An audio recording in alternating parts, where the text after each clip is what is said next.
Assalamualaikum warahmatullahi wabarakatuh. Kami dari kelompok 9 pengen mempresentasikan tentang The Current War. Perkenalkan, nama saya Faik Jadi Mumtaz dengan NIM terakhir 127.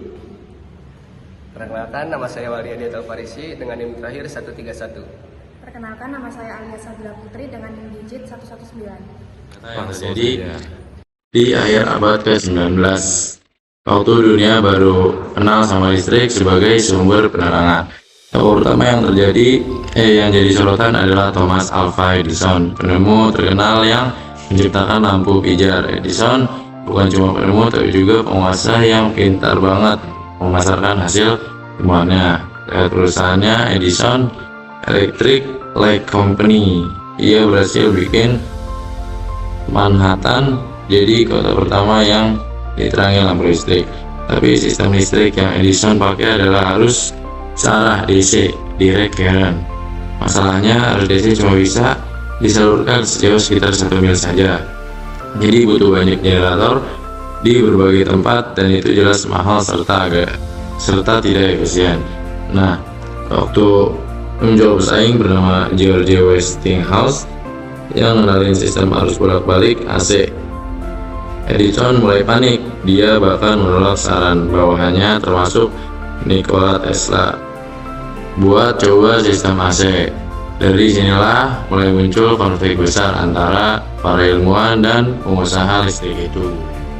Oke, sekarang kita bahas tokoh yang kedua yaitu George Westinghouse. Sebelum masuk ke dunia listrik ini, dia udah dikenal lewat sistem pengerekaman kereta api. Tetapi Westinghouse ini punya pandangan jauh ke depan. Dia tuh sadar sistem DC itu punya kelemahan besar. Jadi dia tuh mulai ngembangin arus bolak-balik atau disebutnya dengan AC.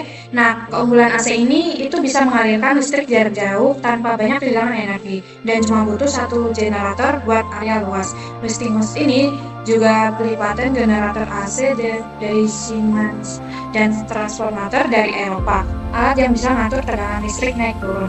Sistem AC ini pertama kali sukses diterapkan di Great Barrington, Massachusetts, dan hasilnya itu luar biasa. Tapi kesuksesan itu bikin Edison itu makin takut kehilangan bisnisnya. Terus Edison ini mulai kampanye hitam. Dia bilang AC itu berbahaya, bahkan melakukan demonstrasi dengan menyetrum hewan-hewan pakai listrik AC biar itu masyarakat takut.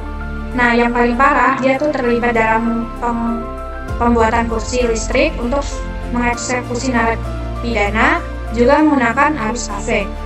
Nah, itu cuma buat menjatuhkan nama Westinghouse dan mempertahankan sistem DC-nya.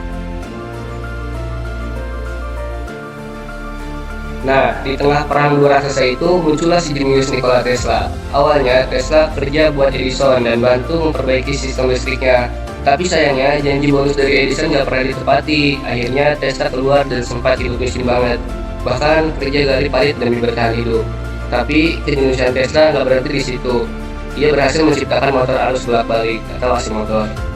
Teknologi yang waktu itu dianggap mustahil, penemuan ini menarik perhatian Westinghouse dan akhirnya mereka bekerjasama. Kerjasama Tesla dan Westinghouse menghasilkan sistem listrik AC yang efisien dan digunakan di proyek besar pembangkit listrik tenaga air di air terjun Niagara, yang akhirnya menandai kemenangan arus AC atas DC. Edison akhirnya mundur diri bisnis listrik dan fokus ke penemuan lain, sementara Tesla terus berinovasi bahkan punya mimpi untuk mengirimkan listrik tanpa kabel yang sekarang kita kenal dengan wireless charging. Walaupun hidupnya sederhana, ide Tesla terbukti melampaui zamannya. Nah, jadi di Current War ini bukan cuma soal listrik tapi juga tentang ambisi, ego, dan inovasi manusia. Nah, Edison ini mewakili sisi bisnis dan kekuasaan. Westinghouse itu mewakili posisi inovasi praktis, dan Tesla itu mewakili imajinasi ilmiah yang luar biasa. Nah, sampai sekarang dunia masih pakai sistem AC. Bukti kalau visi ilmiah dan keberanian berpikir jauh ke depan bisa mengubah peradaban. Terima kasih semuanya udah nonton. Share and comment. Assalamualaikum warahmatullahi wabarakatuh.